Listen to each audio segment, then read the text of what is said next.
Welcome to the Dowden Podcast. I'm your host, the official CRG, and today we are going to talk about social anxiety and really understand what it is and how you can help calm yourself or someone around you down if they go into a panic attack. But before we get started, you can find this video strictly on YouTube, but the audio everywhere else. Now, I know this topic might not matter to some people, or some people might find it boring, but others might find this episode very helpful and very useful because social anxiety is a very real thing and it doesn't really get talked about. So today, I want to shine light on it and talk about it as a whole, as I do with many of my other topics. So, social anxiety is a chronic mental health condition in which social interactions cause irrational anxiety. And for people with social anxiety disorder, everyday social interactions cause anxiety, fear, self consciousness, and embarrassment. Now, if you don't know what anxiety is an intense, excessive, and persistent worry and fear about everyday situations.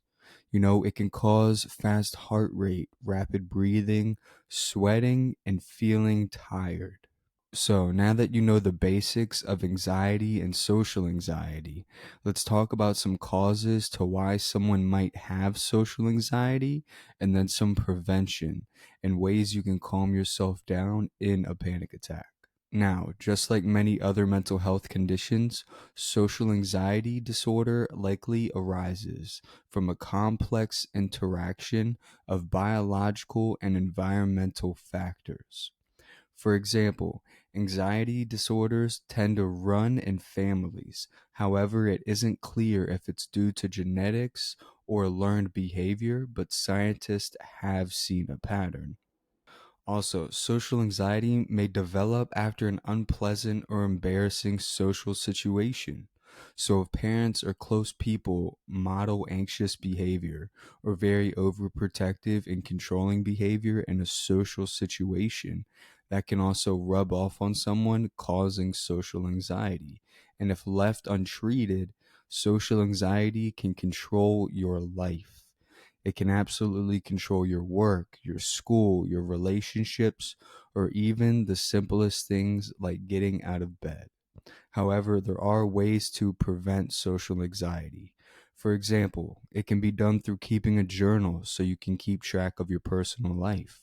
Or you can set priorities in your life to reduce anxiety by carefully managing your time and energy. Or you can even just get a friend that can help walk you through social interactions and be there with you until you're comfortable enough to do it on your own. And if you get stuck in a situation and you are alone, it's okay. The best thing to do is to get your mind occupied as quickly as possible.